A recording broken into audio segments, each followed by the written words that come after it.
Hello, welcome everybody to Life First Conversations, episode 14. I'm joined here with JJ. Hello, JJ. Hi, Uh, Miguel. thanks for joining us. Thanks for My joining us. pleasure. So this show, as you all know, is really about I am a certified financial planner. I lead the financial planning division of my firm, and I'm a wealth advisor for clients. But these conversations are really centered more about the things that really matter to people. Money's important, success is important, financial security, those things are important. But what really matters are the things that matter more to us as human beings. Our family, our values, the things that we believe in, our breath really matters. And so here with us, JJ is somebody that I met at an event in Austin last year. And I'm so glad I had the privilege of meeting you because you were brought there to provide a service to the members of this event. And in short, JJ was offering these breathwork sessions in between the business sessions that were taking place. And it was a little intimate, you kind of had to, it's all live and in person. You had to kind of get in there, put the headphones on. There's blankets for people to feel comfortable. I had no idea what to expect, but and I know you've heard this many times, but the experience was unlike anything I thought I was going to experience. It was mind body connection. My experience was unique to my own, where I felt like I had visions that I didn't have before, and I've heard other people report other things. And since then, I've stayed connected with you through these bi-weekly breathwork sessions that you host on I think it's on Sundays. Yeah. And I've just become a big fan of the work that you do, and then recently learning more about your story. So JJ, tell us a little bit about who you are and why is the work that you do so important? Great. Well, first of all, thanks for the intro, Miguel. It's been also equally an honor to be in your journey since that day that we met. Um, my name is JJ Ruescas. Today, this identity that you're seeing here is what I call a human optimization strategist. I came up with this title after iterating through many identities that many of them didn't fit completely what I was doing. And what I do now is I work with leaders in the first place, helping them to avoid burnout. That's one side of the coin. But the other side is to achieve optimal performance. And I'm going to make a highlight on the word optimal. I'm not saying high performance because when there's a high, there's a low too. But when it's optimal, then we switch the perspective on that at any moment in life. A leader needs to be able to be at an optimal performance in so many areas of life, not only in their leadership role. And so what nowadays I do is, how do I do it? In other words, is the way that my mind thinks, Miguel, is in systems. I used to be a tech leader many years, and it's not because I was passionate about technology, but because I was passionate about systems. And at that time, I realized that systems equal technology. It's easy to change them, and it made perfect sense. Nowadays, I work with nervous systems, with psychological systems, with emotional systems, with interrelationship systems, with economical systems, you name it, team systems, and so on and so forth. And so for me, the bottleneck of a leader is not their thinking. It is their nervous system, how their nervous system is functioning. If they have a suboptimal nervous system, it doesn't matter how many patches or books they read. It doesn't matter how many coaching they have. If their system is stagnant, being the nervous system one of the main orchestrators of the other ones, then we know where's the bottleneck. The moment that we start training the nervous system, meaning offloading the stress and creating what is called a window of tolerance, increasing the window of tolerance, we see a change in this leader, and for good. Right? Really interesting. So what you're talking about makes me think about, and tell me if this is maybe what you're describing. But sometimes when I first started doing these podcasts, even, or, when I think back to earlier in my career when I was going to have a really big meeting with a new client, and I was just developing my skills as an advisor, or back when I was in martial arts when I was a teenager, I remember getting like this, like very nervous feeling, and back then maybe I couldn't exactly pinpoint what it was, but if you ask me now, I mean, I feel it like right here, kind of going down into like my diaphragm, and I feel it's harder to breathe. I can feel my mind starting to rush a little bit. I mean, are those the kinds of things that you're talking about that we all kind of experience, whether we're executives at a company, or we're managing or growing a business and managing a bunch of employees? 100% when you nailed it. And even Miguel, right now, if you started having memories, it wouldn't surprise me. If you started having not only the imagery, but also the physical sensations, it's because Yeah, you were actually, basically as I was exactly. saying it, I kind of had to take a Yeah, I like know. I know exactly. Because yeah. your nervous system has a memory that is long lasting, way beyond the mind. And so exactly the same thing happens. I remember this one was 4 years ago. I was working with this leader of a company, very well known company. I'll not name it for privacy reasons. But the moment that he used to get into a meeting, this is a blockchain company.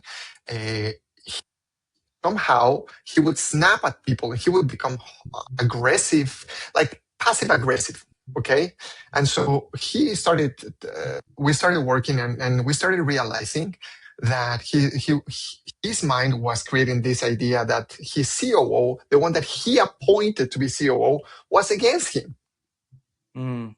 What we started realizing very shortly, Miguel, is that a part of his nervous system, not the mind, extremely rational, extremely intelligent man, was neurocepting. The word neuroception is the perception of the nervous system of a situation that is given.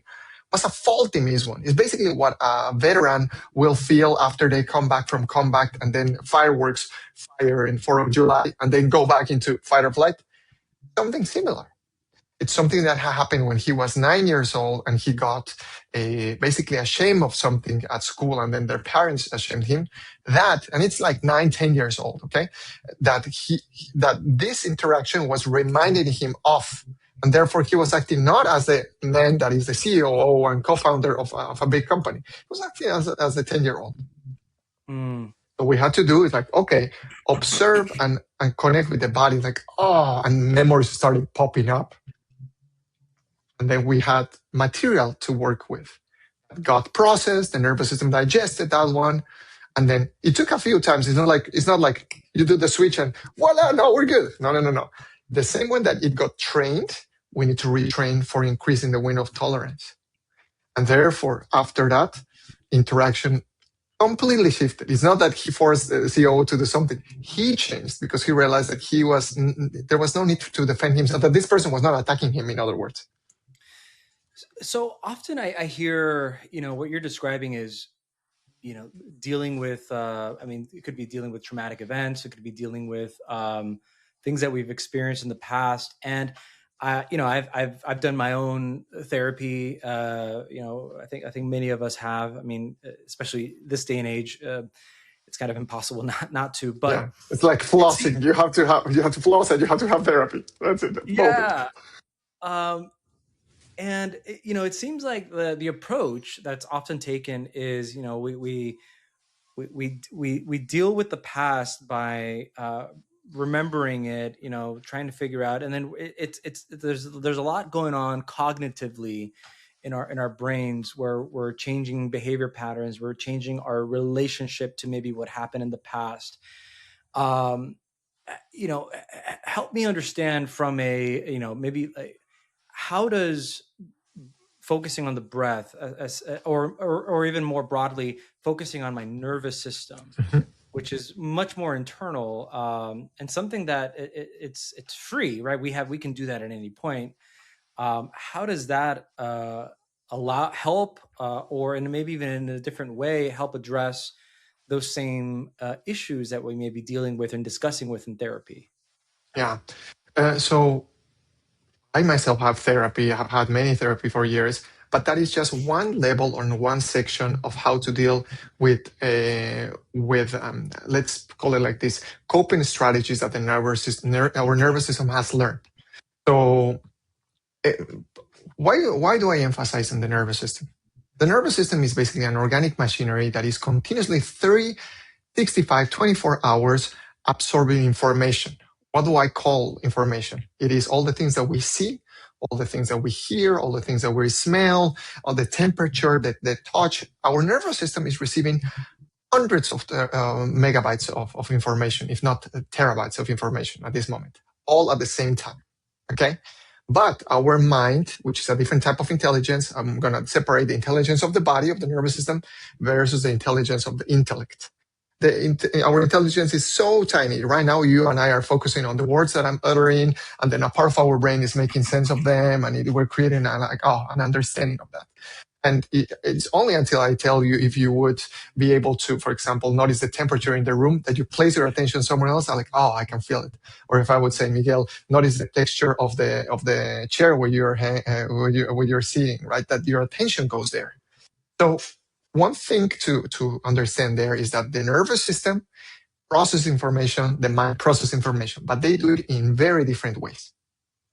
Now, what it happens is that because of the capacity of the nervous system to process information, sometimes it can get stuck in situations that were not properly processed and not were properly digested or metabolized. And what is the result of that? That is at least you're going to have different tension points. In my case, when I'm not processing stress, in this case, in an optimal way, I can notice the tension in my neck, clearly that, or digestive issues. Those are the physical symptoms. Now, psychological symptoms, the rumination, going back again to the conversation that happened, or going into the future of like, oh my God, oh my God, oh my God, this is going to be terrible. Oh my God, oh my God, oh my God, right? Or it could go into like not being able to sleep at night, or like waking up with like, or those are psychological. The other one are emotional stagnation. So an emotion is trying to be avoided, but because we're trying to avoid it, we're creating more resistance, and then the emotion does not get processed. Now, when I'm talking about emotion, I'm not talking about something that it is just metaphorical or a label.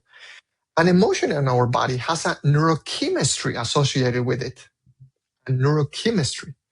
So, for example, levels of dopamine, levels of adrenaline, of cortisol, and a configuration of those ones symbolizes, for a person, it can symbolize sadness, it can symbolize anger. It's an equation. So you have a closed system that is creating those hormones, those neurotransmitters at a different level, and that's what gets us into a state. Same thing. The state of joy, the state of gratitude, the state of peace, the state of neutrality have a different level of those neurotransmitters. You follow me so far?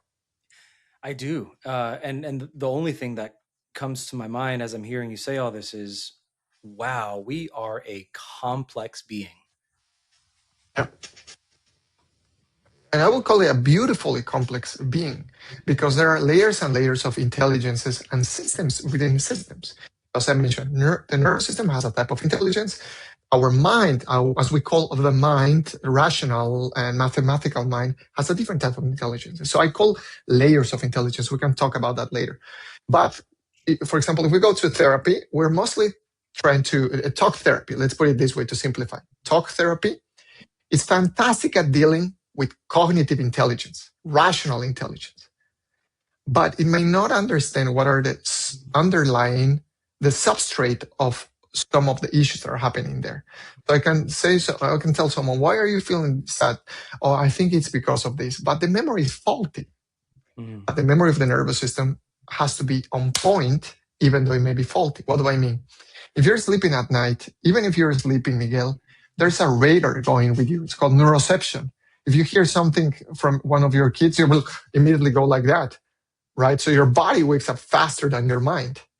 There must be a lot going on when I'm dreaming, because I have this Whoop device. I don't get paid advertisement for this, but I usually have some pretty heavy dreams, and one day I woke up and I looked at my because it tells you what my heart rate is during the sleep, and somewhere around 3 a.m. in the morning, my heart rate went all the way up to almost 150 beats per minute. Oh, No idea how that happened, why it happened. I do remember I had a dream. I don't remember what it was, but what you're saying is that's kind of what you're describing is my nervous system is constantly responding to different things, whether it's a dream, a stimuli. noise, yeah, a noise that I hear outside. Okay. To any type of stimuli. And for example, those 150 beats per minute, I don't know if you were having a nightmare and you were running for something, or you were having an exhilarating dream, something that was so outstanding Yeah. because your nervous system responds in those ways. Right. Yeah. So one word that really stuck out to me. Yes, our bodies clearly seem to be like this physical body that we live in clearly seems to be a lot more complex than sometimes we give it credit for, but in a beautiful way. And I like that. I agree with you um, in that there's so much beauty to it because there's so much to learn about ourselves. And I'm a big believer in that. The more we learn about ourselves, the more we can learn about others and understand others. And that's where empathy and compassion and Yeah. all that stuff comes from. But one word that stuck out to me, it's a very simple word, and that was attention. And so it seems like is something that you're helping people with. Is it helping them pay attention to all of the different ways that their nervous system is responding and to whatever it is that they're feeling? So if they're feeling the stress here, that is an indication. We can kind of trace that back to something. If they're feeling it in their gut and they're feeling like they can't breathe really well, following that path and paying it. So noticing how we're feeling emotionally, noticing how we're feeling physically, noticing even the thought patterns in our brains. And so that attention is what kind of takes us back to tracing back where it may be showing up in our nervous system. So is it location nervous system, or because when I think of when it shows up in my nervous system, is it like you know I'm like a 12-year-old when it comes to this biology stuff, but Yeah. is it a specific location that I'm kind of focusing on when I'm This is where the breathing comes interesting, Miguel. And why? okay. So our nervous system requires, so it's autonomous. It's more autonomous than a Waymo or a cyber cab, okay? But the thing is that even though we cannot control our nervous system saying, okay, heartbeat drop now to 100, for example, or raise to 100, we cannot do it like that. We can influence it. And in this case, what influences the nervous system is the breath. If I start breathing faster and faster and faster, my heartbeat, and this is called respiratory sinus arrhythmia, is going to start increasing. Within 35 seconds, a minute, it's going to start catching up with my breath Mm, equally. If I slow down my breath, heartbeat going to start slowing down, right? mm, And so we can influence the nervous system to some degree. And if we think about it, if the breath has that much power with our state at any moment, dysfunctional breathing equals dysfunctional nervous system function. mm, And the majority of people are never aware of their breath, meaning they don't pay attention to their breath. Now, where you mentioned location wise, yeah, we can locate our attention in different parts of the body, in our mind, in our emotions. The easiest one is to freaking bring the awareness to the breath. And from there, you can switch those ones because you have already, it's like you have a stallion that is going wild and crazy. And you just throw the rope and then you're like, oh, come back here, come back, slow down, slow down. yeah. So you have that attention. And from there, you can inspect anything else from there. Mm, And one more thing that I want to point out, the tracing, more than tracing what happened or where some tension came from, because the mind, the intellect we'll never be able to fully remember. It doesn't matter where something came. It matters what we're going to do about it in the present moment. Like you mentioned right now, for example, with this exercise that we just did, you just went back at a time when you were in martial arts and you felt the tension here, right? And maybe the memories started popping up. And I don't know if you're more auditory or more visual or maybe both, who knows, right? But the point is like, okay, how can I be with this right now? Because by doing that, you're sending information to your nervous system that this is safe right now.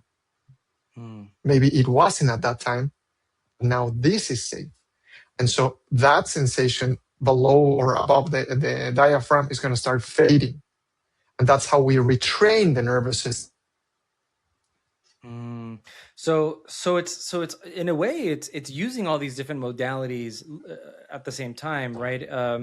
In that example, I hear words associated with the change of breath, right? So it can be the voice in my head saying, "Hey, you're safe," but I kind of need to breathe into it, right? There's a verbal communication that's kind of happening. Maybe my brain is processing in a certain way, but then taking that breath, I can kind of start to, so it's kind of both happening at the same time. Yes, exactly. It's both happening at the same time. And I would even have, I would lean more onto the biological prior to the psychological for a little bit. It's like for a horse's hair like this. Why? Sure. Because for example, if your mind is running wild and you try to fight it, so what you call this voice of "I am safe" is a very different voice than "No, you fucked this up," and you're like we have all of these voices. So at some point, which voice is gonna win? Right? Now, if instead of fighting voice with voice, we would use the breath, whether to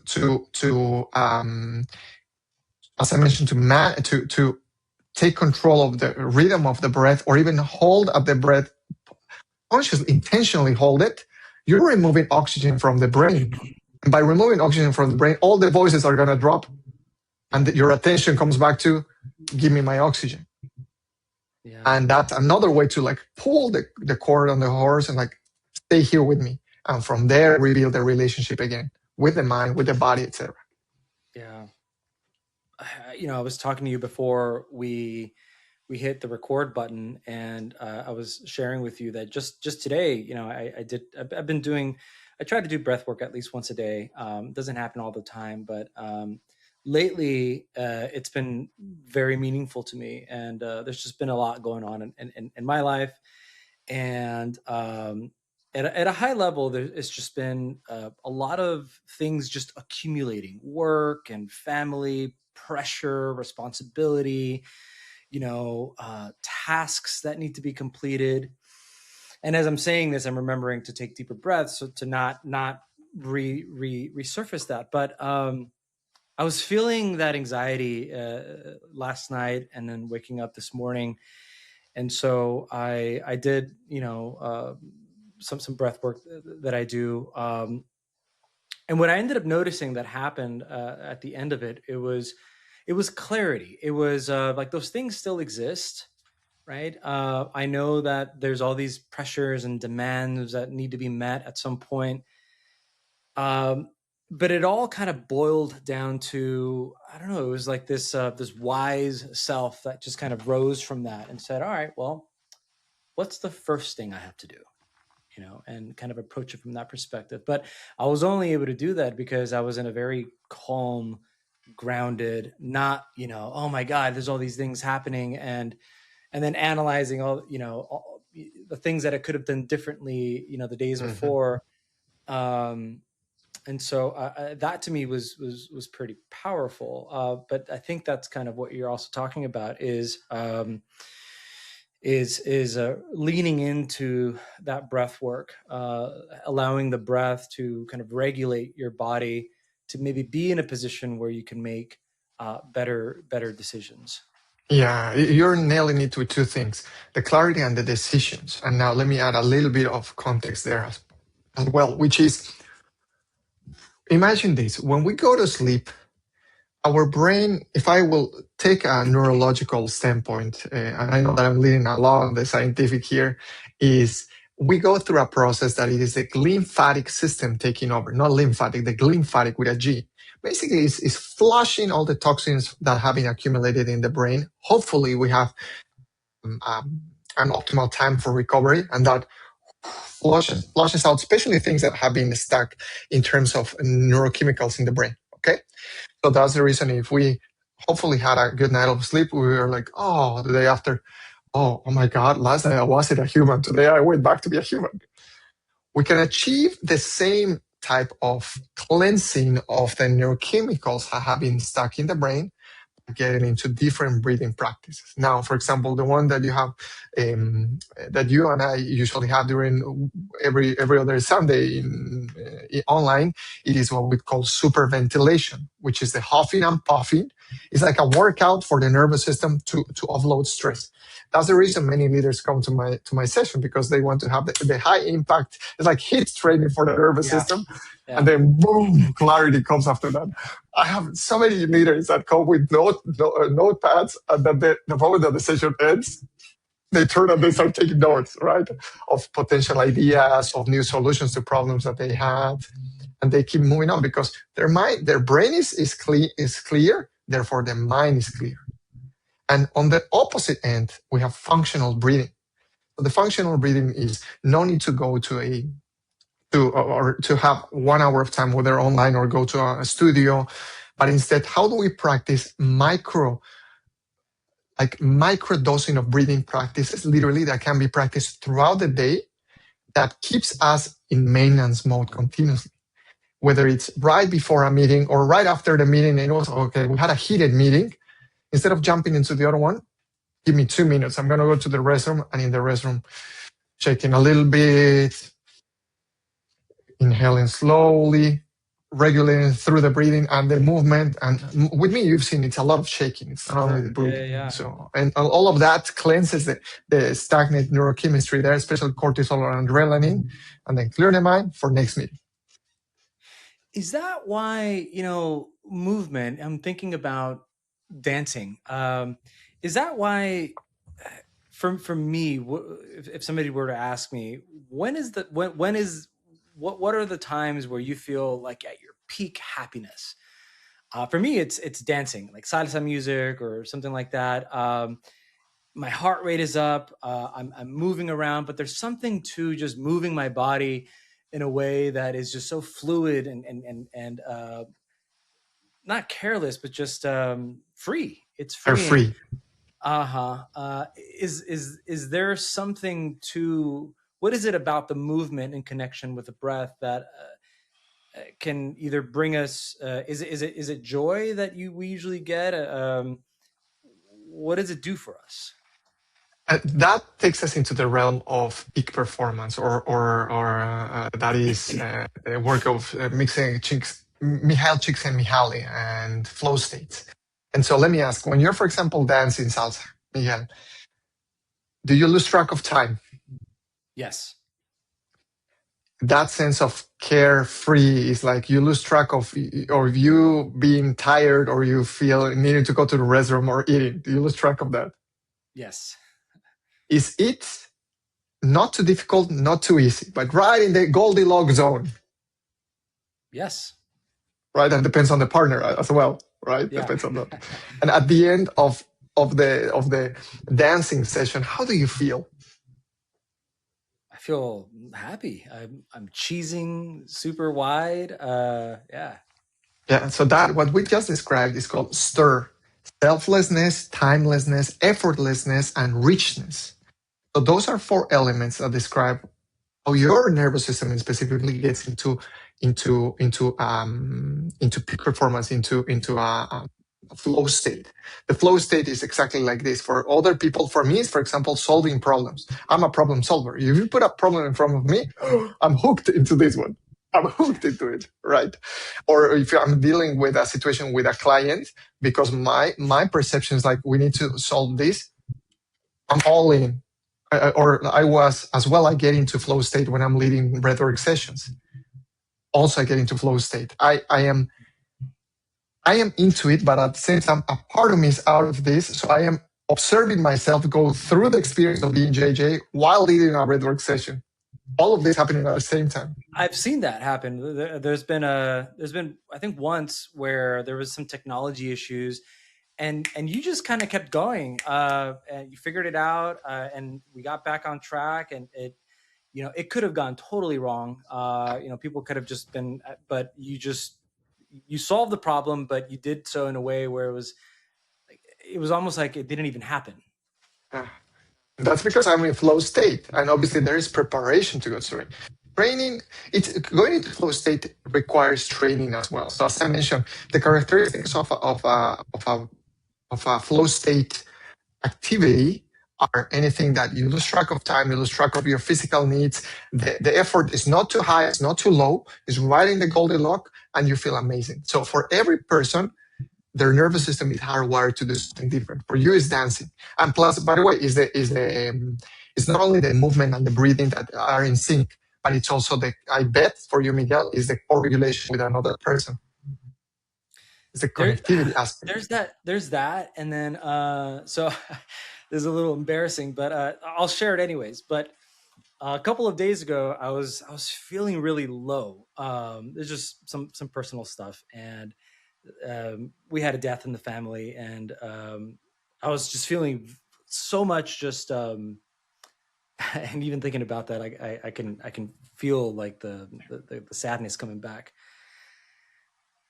But I wanted to get myself out of that. I was going to have a meeting with the client, and I didn't want to bring that energy, to the meeting. I wanted to, and I tried breathing.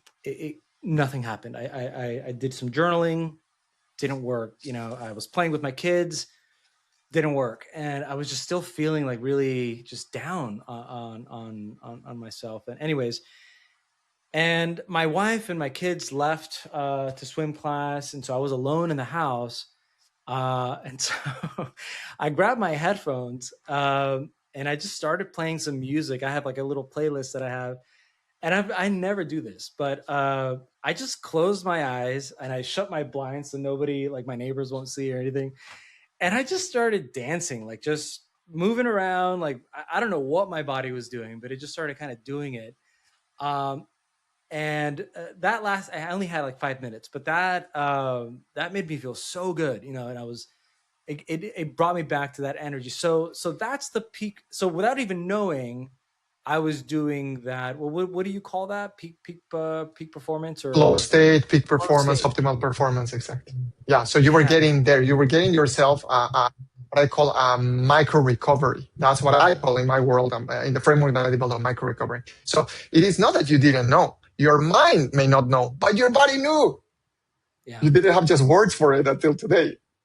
And that is what happens because many people feel self-conscious. They stop doing what they truly know that gets them into flow state. And I have to go there, like slap them, like not really, but it's like gently give them a nudge of like, dude, this is what you're encoded for. You need to do this. And as soon as they do it, they give themselves permission. Boom. I have CEOs of investment companies jumping and just shaking and screaming because that's how they do it for some of them. I have other ones I get them to move and dance. I have other ones that they do singing. I have someone in Europe right now that is singing her way out of burnout because that's what it works for that nervous system. So in my case, I never judge what gets a nervous system out of burnout into flow state. Never. Because every single nervous system has been configured slightly different. In my case, I don't go into dancing because my body, I can dance, I know how to dance, but I don't get into flow state like that. I get into flow state with other types of ways. So I craft my world so that I'm having the opportunities to do this. And by the way, for everyone that is listening, thanks Miguel for the vulnerability and for the openness and the permission. And it's not that Miguel was denying his emotions. No. He was giving himself space to process better heavy emotions. Mm-hmm. And I've seen other people do this. I was watching an interview that Tony Robbins, and to your point, yeah, I mean, a lot of successful high level, high peak performer people, athletes even. But what Tony Robbins was saying was before every performance, before every big those events that he does with hundreds of thousands of people or whatever, he's backstage and he does his routine. I don't know what it is, but I'm sure it's probably some sort of Yep. chanting and screaming and some move. He did say that there's a lot of movement. You have athletes who are listening to music and they may have their own rituals. I You never know thought of James it that way. LeBron's. Do you know James Yeah. LeBron's ritual? Check it No. out. It's called the chalk toes. So they're using. So that's what he does is like right before the game, he will go to the main table where they are the commentators. He will toss chalk on his hands. He will do this, and he will go boom, and everyone's like wow, right?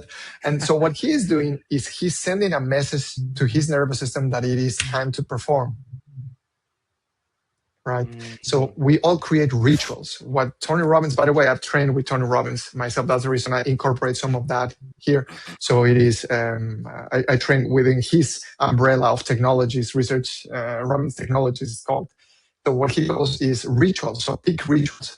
How do we inform our system that we can get there?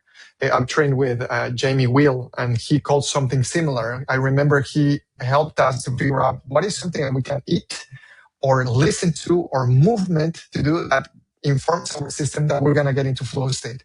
And Pavlovian conditioning, it's Pavlovian Yeah. conditioning. Yeah. I was just thinking the same thing, like a whistle.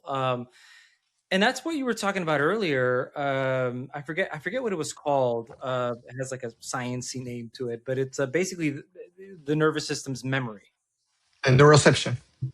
Right. Neuroception. And so that's what you were talking about. And so neuroception, the way we were talking about that in the beginning was almost like at a very basic level, like, okay, things from the past can come up, and the more we can understand them, we can work on these things, we can fix them, but we can also use them, to your point, to our benefit. Exactly. And for the future, imagine this same technology. Let's talk about this.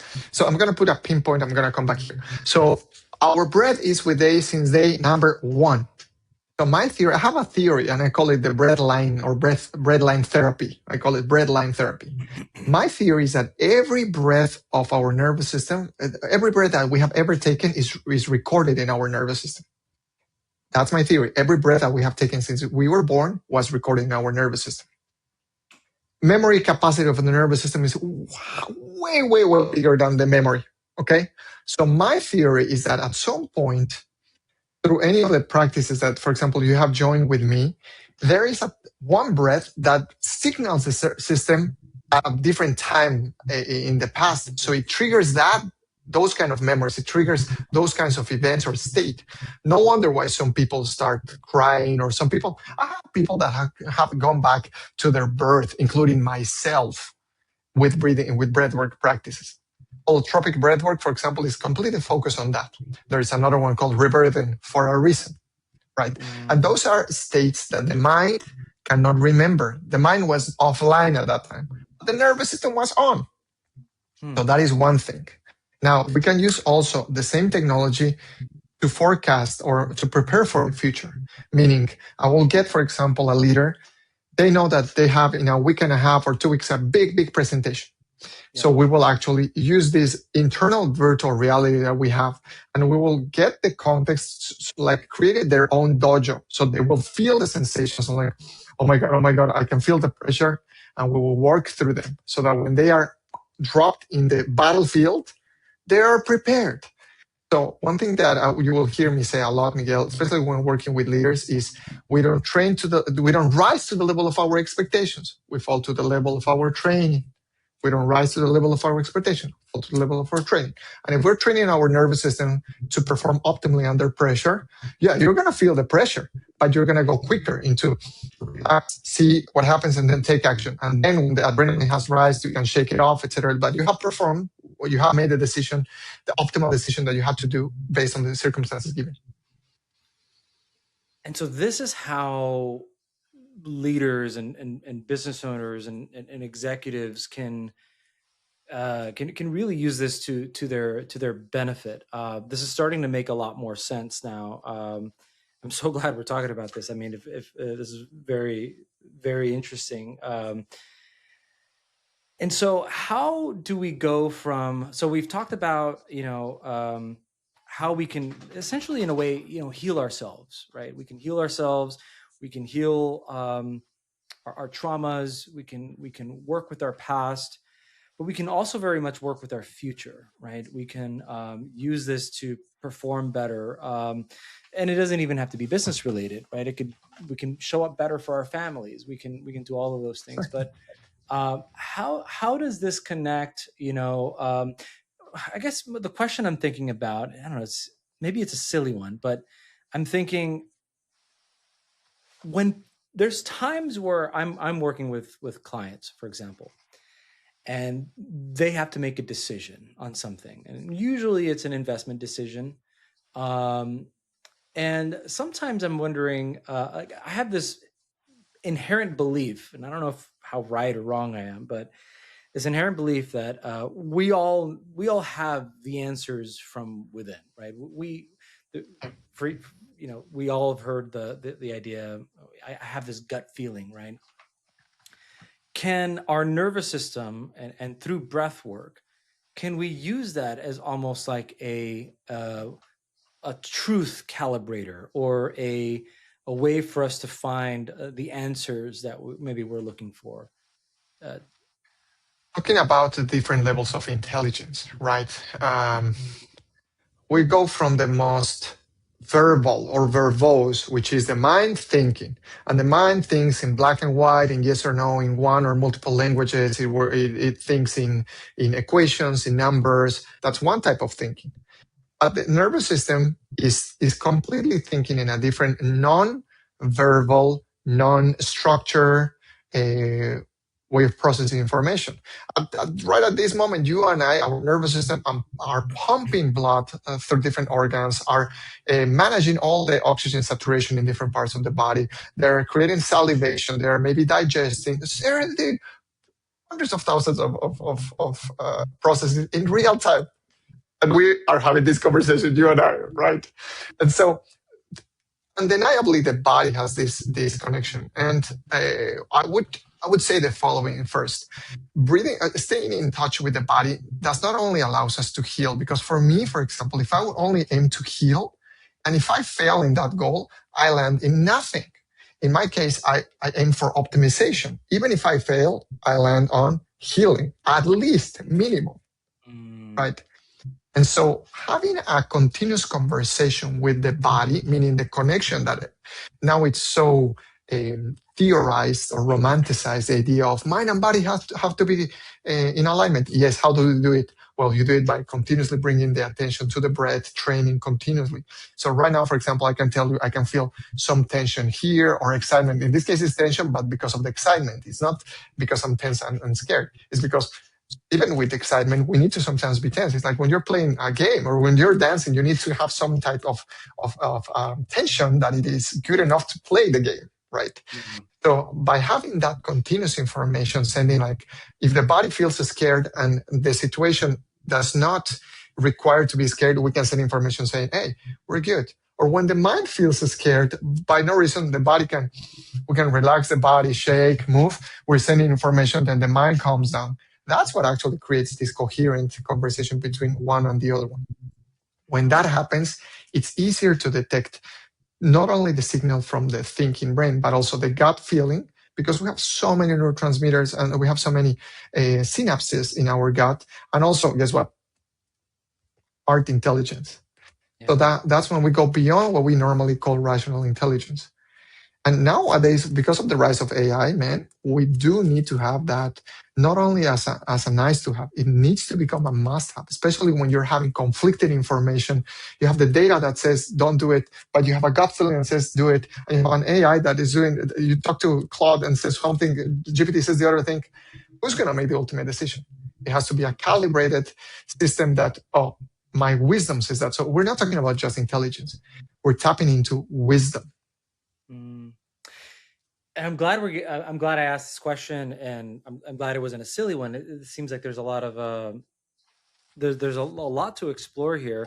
What I'm thinking about now is, one of the things that I do in my work that's a little unique is, we do eventually address a lot of the financial aspects of people's lives and tax strategy and all that good stuff. But one of the things that I really like to bring attention to in the beginning, and I found that, there's some people that naturally gravitate to it, and for others it's more challenging for them to meet me here. And it's when I ask them to, focus on,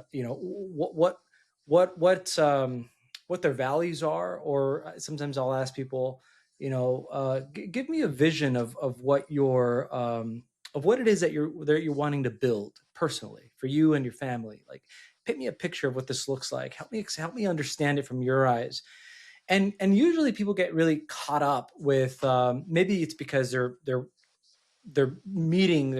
sitting in front of somebody who's, a CFP and all this stuff. Mhm. But their first instinct is to respond, oh, well, I guess my financial goal is to have, and it's like, no, no, no, no. We're not talking about, what I'm trying to get at is at a deeper level, at the root of it, what is really important.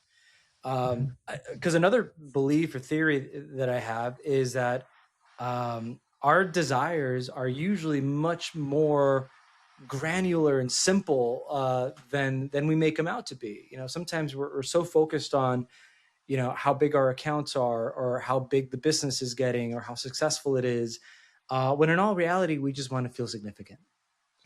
We just want to feel loved. We just want to feel like we're important, and there's nothing wrong with that, right? That comes from maybe not having that from our childhood, and all of that. But how does somebody, who's maybe not used to tapping into those things, and maybe somebody listening to this who, would love to just like be able to do that, is that something that can be learned, that they can do it, very quickly, or does that take years to kind of, practice and be able to tap into that inner wisdom? Mm. In my world, what I do, I don't educate people. I don't educate anyone. I do something that it's a word that it's not very used in English. It comes from French, which is called to educe, not to educate. To educe is to educe. To educate is to give someone information, to feed someone with information. To educe is to remove the fog so that their wisdom emerges. So for me, the wisdom is already there. They may have forgotten that they have it. And many of us will have multiple opportunities as long as we're alive to tap into that wisdom. Sometimes the opportunities are right there and we do not see it until there is something tragic that happens. Mm. For other ones, it is our curiosity. And I've been in both sides of the spectrum. It's our curiosity that is, that there is that feeling that there has to be something else. And then also seeing how others operate brings the opportunities to dive into that, and then you start learning like, oh my god, I did not know that I had all of these traumas. Or on the flip side, oh my god, I did not know that I'm capable of doing that positive impact. So we all have plenty of opportunities. Now the timing is not that you reach wisdom and voila. John, I'm blanking with the name right now of the Buddhist Zen master that said this, but it is first enlightenment, then the laundry, right? So it Mm. doesn't matter how many times we reach enlightenment, we have to go and do taxes later, Yeah, yeah, yeah, and vice right. versa. Because we do taxes, we have also a chance to do another level of enlightenment. So it is a never-ending game, and I will use the word game. I don't see it as work. Every time that I think I reach the pinnacle of my development, okay, no, I'm just a baby. I just learned that. And there's a new realm to go into something. So my invitation for people, and answering partially your question, it is that regardless of the time or the circumstances, is to become curious about, to listen to that voice that, something is off here, or something more is out there for me. Because once we start doing that, the opportunities just show up to provide with access to our own wisdom. Hmm. Before we started recording, I was asking you. We were talking about kind of the theme of what this podcast is about. Life first conversation, and you made a comment that I thought was really interesting. That the way you kind of think about, um, and I want to have you explain it, but Mhm. you mentioned the word death and how that is another way to kind of think about life first. And you made a kind of a parallel comparison. Well, what did you mean by that? How is death at all relevant to life? No death, no life, Miguel. If there is no death, no life. In the Bhagavad Gita, this beautiful story that was written about more like 2,000 years ago, there is the story of Krishna, the all-powerful, mighty creator of the universe, and Arjuna, a warrior. So Krishna embodies his charioteer, basically his second man in command, and Arjuna realizes that the God of gods is embodying this human, and he asks, "So what is it that we're supposed to do? We're supposed to go to war to actually fight his own family that betrayed his father." So it was going to be a carnage there between families. That's the beginning of the story. And so Arjuna asked Krishna, and he says, "Can you show me how you developed, how you created the universe?" And it shows him unbelievable things that gave him pure joy, pure ecstasies. And then he says, "Now I'm going to show also this part." And he shows him every single dark thing that he had created as well. And so Arjuna is completely terrified. He brings him back to the present moment, in other words. And he says, "Now I need you to go and fight this fight," he says, "because your enemies have already died. I know how they're gonna die. I'm telling you this because that has been dead. That has been those who have been alive need to die, so that those who are dead need to become alive again." Mm. And it's basically telling him how we're in this funny cycle of recycling. And why I brought this thing is because I have had near-death experiences. One of them is that brought me here to the US. I don't think I was going to survive something. And it was such a humbling experience for me that we can talk in another podcast if you want, if you don't have enough time. And for me, that brought me first into this could be my last day, which is very carpe diem. And it can lead to recklessness. And I became reckless. But then I realized, wait a second, if I keep living in this carpe diem or seize the day mentality, it's also very boring. And so I went to today is my first day, which is how we all start. When you're not aware of mortality, we never think about time. As kids, we never think about time. Right? And so sometimes that state as an adult can lead to laziness. So in my world, how I see things is that every morning and every night, Miguel, I think to myself, okay, today is my last, my first day, both at the same time. I call it day zero. It's my last and my first day. So at the beginning of the day, I'm like, okay, what is this bringing? What can I do for this day? What am I going to learn? The curiosity. And at the end of the day, I go and like, okay, today was my last and my first day. Such a beautiful way to live, because since I decided to make that decision, every day that I experience is out of a 10, it's usually an 8 or a 9, even if it never goes below a 7 ever. Hmm. Wow. And you said something about, breathing and how I may be misquoting you, but something along the extent of, part of the journey that you kind of take people through in these breathwork exercises Yeah, is in a way death, but that's not maybe practice. that. Yeah. Help me understand that. So if I would ask you to, for example, exhale and hold at the bottom, and just you keep exhale and hold at the bottom. Do it with me. Exhale and hold at the bottom, and just exhale slowly and hold it there. And if I keep you there and I invite you to be there, what's happening is you're sending a message to your system that there's no more oxygen. Oxygen is where we need to live. The moment that you inhale, take a normal inhale, you're sending your message that, oh, we are safe again, at least living the game of aliveness. And so I usually get people, and you have experienced this, Miguel. Gotten people 2-3 minutes with no breathing, or 3 minutes, and they are so chill at the end of that. Like, it's Yeah. amazing. That's one of the things that people like the most, including myself. Mm-hmm. Pure peace. Yeah. It's yeah, you're right. Actually, it feels almost like I think the most I've ever held my breath is I haven't passed 4 minutes, but like 3.5, something like that. And it is with ease. But there's all, now that you mention it, I kind of get the same feeling.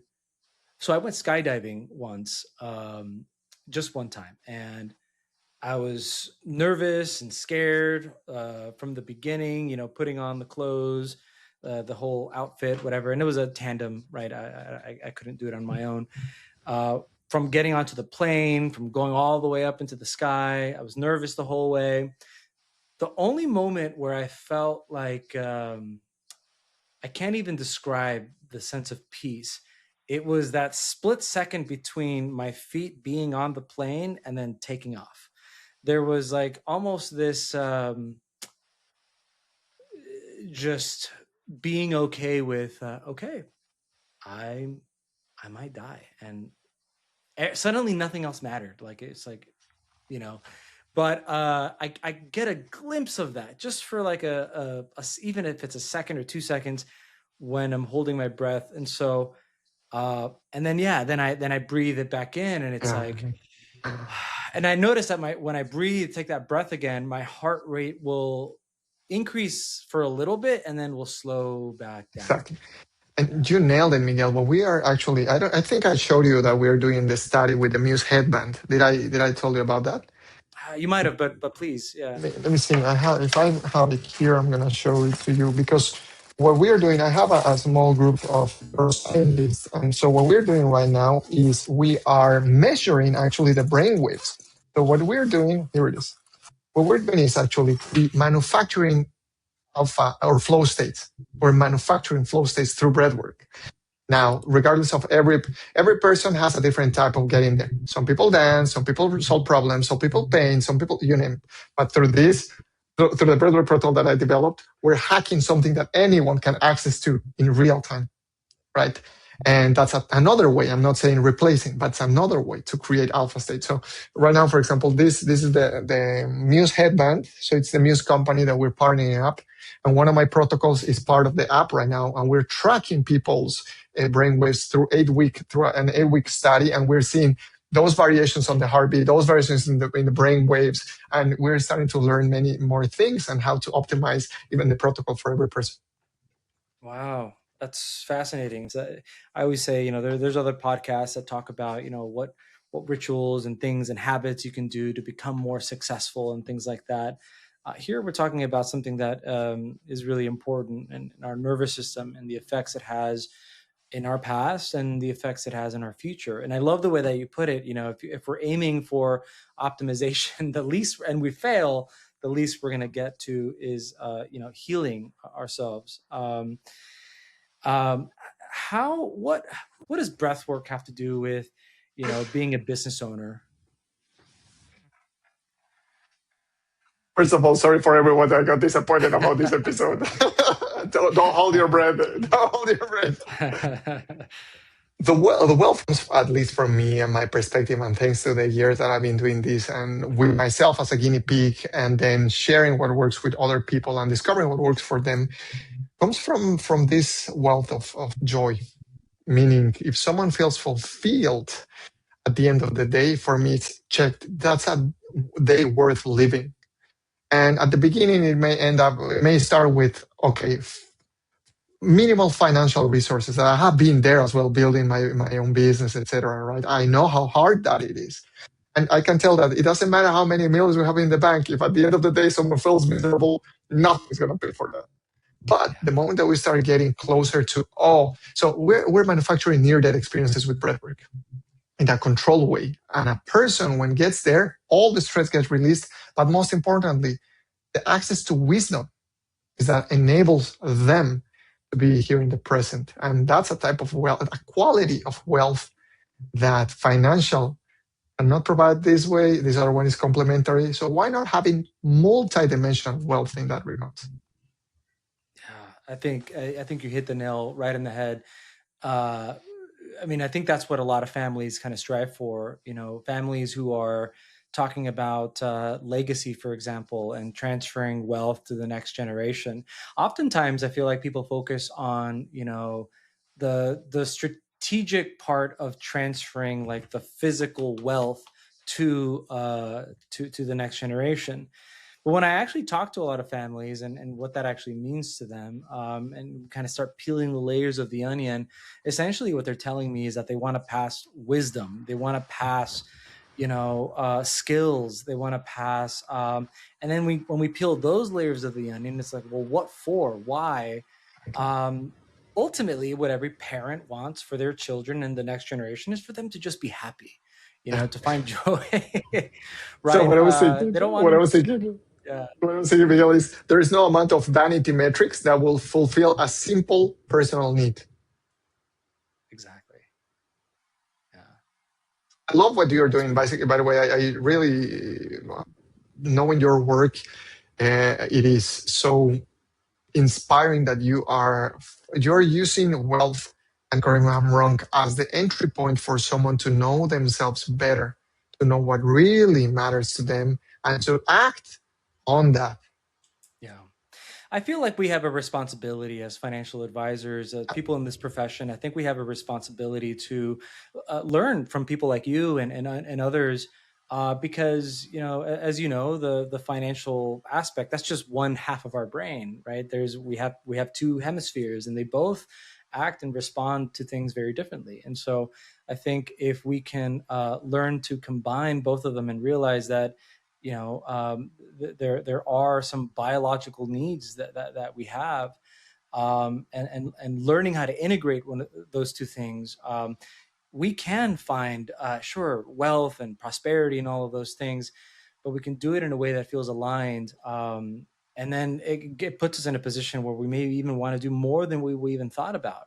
Initially, we may have just thought, I want to build wealth for myself and my family, but by learning more about ourselves, we may actually enter a place where we may start to realize we're connected to so many other people, and can I use this wealth to help more than just my family, right? And so by no means do I try to get people to say enough is enough, like stop building wealth, like, no, build it, but what is it all for, Yeah. at the end of the day? It's in our nature to grow. It's part of nature to grow. When I see a tree, it keeps growing. It goes through seasons. It keeps growing, and other spreads the seeds. So with wealth, we are imitating nature. Yeah. And how I see it is that, as you mentioned, first it is okay. Let's make sure that myself and the people that I love are safe. But at some point, it's like, okay, what else? And that's the curiosity. What? Okay, how can I support other humans? How can I support other living beings? How can I support planet? How can we go out of the planet? In this case, now we're seeing that with billionaires. Space. So Yeah. why not? It's pure exploration. Mm-hmm. Yeah. Wow. JJ, how do people find you? If somebody's interested in, attending a workshop, what's something you can recommend, for if somebody is curious of, exploring this idea of breath work for optimization, and then how can they reach out to you to maybe learn more? Yeah. Oh, first of all, thanks for the invitation, Miguel. It's been such a lovely time spending together here. And what I can say is people can find me on JJ Ruescas. That means JJRUESCAS.com. My business is Optimizing Me, for a reason it's called Optimizing Me. And you can find all the work that I'm doing there on LinkedIn, same name, on Instagram, same name, in X, same name. More active on Instagram and LinkedIn these days, and also on the Optimizing Me podcast, similar to yours, and the newsletter. The newsletter is Three to Thrive. I think it's one of the most effective ways to stay up to with what I'm doing, all the things I'm doing in nervous system, in technology, the intersection of both, and leadership. And with them, they're gonna easily get into the path of breathwork learning. That's the tip of the iceberg to discover themselves. Very great. JJ, thank you so much. This has been very enjoyable for me. I appreciate you sharing all this wisdom with us. Likewise, Miguel. Likewise, thanks for sharing your wisdom with me and with the rest of the audience. Hope to see you soon in person, brother. Absolutely. And I will continue to dance. That's my promise to myself. Amazing. I'll take that one. Thank you. Bye, guys.